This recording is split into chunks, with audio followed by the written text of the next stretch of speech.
All right, good morning. It's a beautiful day in the neighborhood. Me and Luke are here to lecture you about the attack on Pearl Harbor. And see if you can see him. There he goes. Luke's really fast. Can you say hi, Luke? Can you wave at the camera? Can you say hi? He doesn't know who to say hi to. Can you say hi?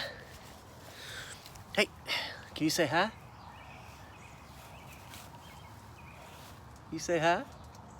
Yeah. Okay, battery power is of the essence because I just sat in a 45-minute meeting for really no reason. All right, so let's go ahead and get right to it. Pearl Harbor. It's today's lesson. Pearl Harbor has some kind of, with my grandparents and their generation, part of that quote-unquote greatest generation, there's a little bit of a connection to Pearl Harbor. I had a great uncle that was at Pearl Harbor and was in one of the barracks, which is where the soldiers sleep. And there were 65 men in the barrack the morning of the Pearl Harbor attack, and 5 survived. My great uncle was one of those 5. Monday, when we get to the war in the Pacific, or next week when we get to the war in the Pacific, we'll talk about my great uncle, my other great uncle on my grandmother's side, that was killed in the Pacific by the Japanese. We'll get to that later. So there's a good chance if you've got grandparents or great grandparents, I guess, that are still alive from that generation, that were alive and remember Pearl Harbor well, or the attack on Pearl Harbor well, I think you would be very well served to have a conversation with them and talk about what they heard on the news that day, on the radio, and read in the newspapers. Pearl Harbor was where soldiers went to. If you got stationed in Pearl Harbor, you went there to party. All right, it was in the middle of Hawaii, or it was in Hawaii, out in the middle of the Pacific Ocean.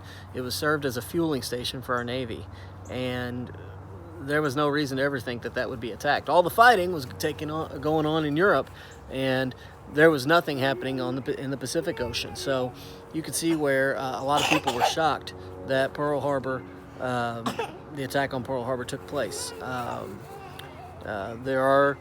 There's a belief that President Roosevelt knew about the attack on Pearl Harbor. Possibly. But when other things, my dog's losing his mind. Yeah. Yeah, we're outside. Yeah. So all right, walk with me, guys. So Pearl Harbor gets attacked on a Sunday morning, December 7th, 1941, right?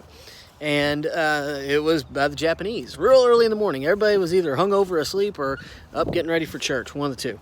Nobody expected this to happen. I got you. Luke almost took a dive off the slide. Dad was there to save him. Now, Pearl Harbor, the attack that took place was, in the water, obviously. And Japanese fighter planes flew through and dropped torpedoes down the water that took down a lot of our aircraft carriers. All right, most namely the USS Arizona. Fun fact: the USS Louisville is an aircraft carrier that's in Pearl Harbor as well. All right, so let's go ahead and take a look at number 1 real quick. All right, America entered World War II after Japan attacked the U.S. at Pearl Harbor. Why did Japan attack Pearl Harbor? All right, well,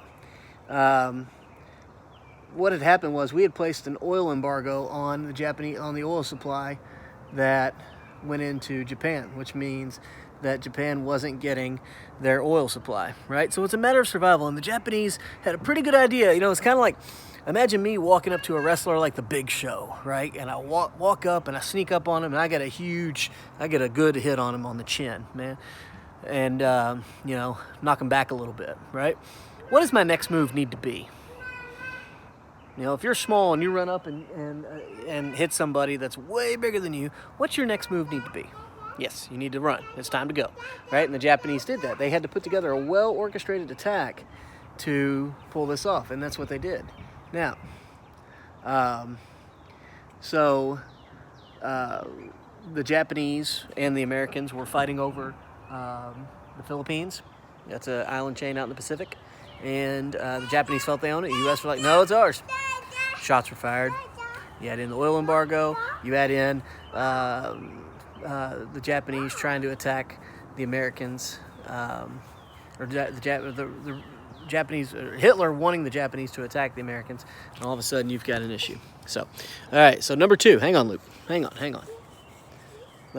Forgive you all, anybody who suffers from vertigo here. Why would the Japanese attack on a Sunday morning? Well, that's an easy answer, guys. Come on. Why does anybody do anything in the morning? All right, surprise. You want to catch everybody before they're awake, you know? I will tell you this, as soccer coach, one of my favorite things to do was schedule, when we had played Saturday morning games, I liked having my team play the first 8 o'clock game. Why? Because I had faith that I could have my team ready for an 8 o'clock game, whereas other coaches may not have the same success. So I felt like it would be an opportune time to sneak up on somebody. So that is why the Japanese attacked us on Sunday morning, December 7th, 1941. Surprise! That's one word answer, really and truly. So, all right, moving on. Number 3. Pretend you were alive when Pearl Harbor was attacked by the Japanese. Your best friend is Japanese American.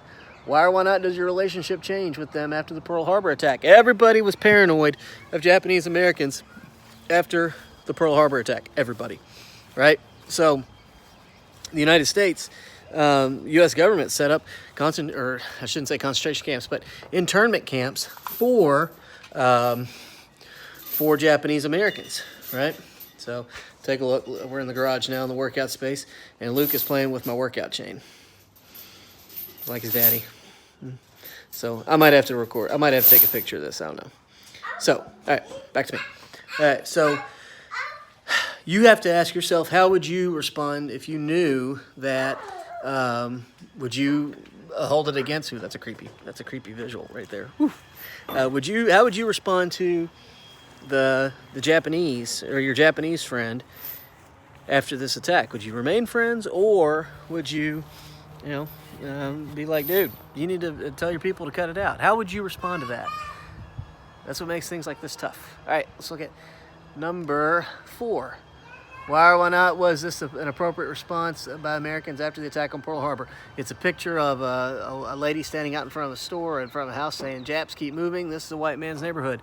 A lot of people in your great-grandparents' generation may still hold resentment towards the Japanese for what happened with Pearl Harbor and World War II. For a long time, people that were alive in that generation wanted nothing to do with the Japanese and wouldn't trust them. All right, number 5. I'm going to let you read the Supreme Court ruling. What action by the U.S. government was declared constitutional by the Supreme Court in 1944? Forcing Japanese Americans into internment camps. That was it. We got to throw them in there so that nobody, that was the belief, was that we have to put these people in there so that, just in case they have any connection to the Japanese during World War II. People died in these camps. This wasn't a great situation for these people at all.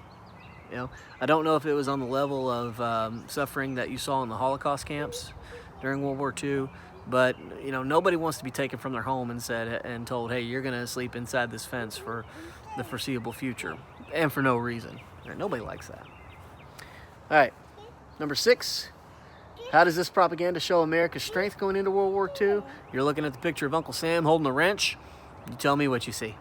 Number 7, why or why not would this propaganda be allowed in the present time? Well, look at the language here. That Jap was a commonly used term to refer to the Japanese during that time. You might hear a lot of you won't hear younger people your age saying the term Jap very much, but people in your great-grandparents' age, absolutely. That's a term that they probably grew up saying a lot. All right. Number 8, who was Dory Miller? Look for him on info on him in Mr. G's video lecture. Dory Miller was he was a janitor in the Navy on one of the aircraft carriers at Pearl Harbor, and when we were being attacked by the Japanese, Dory took hold of one of the guns and started firing at the Japanese planes. Maybe even shot one down. I don't know for sure. The movie Pearl Harbor, which I think is terrible, but you may want to go check it out just for historical reference. Cuba Gooding Jr. plays Dory Miller in the movie, and it's a pretty, it's a pretty intense scene, I guess, where they highlight Dory Miller, but he's not in it very much. All right, let's see what we got. Okay, was that the last one? I had to go check on Luke. Hang on. Here we go. Let's see. That was number 8, and that's it, I believe. All right, so if you got any questions, let me know. Everybody, looks like the people that are doing that are handling their business are taking advantage of the resources I'm offering, so that's good. Keep doing that, and let the people know that maybe are struggling to do their work or just aren't doing it. Let them know, hey, if you watch Mr. Gravatt's video lecture, you should do well on the assignments. So let the people know that. All right, you guys have a great weekend, and I'll talk to you Monday. See ya. Bye.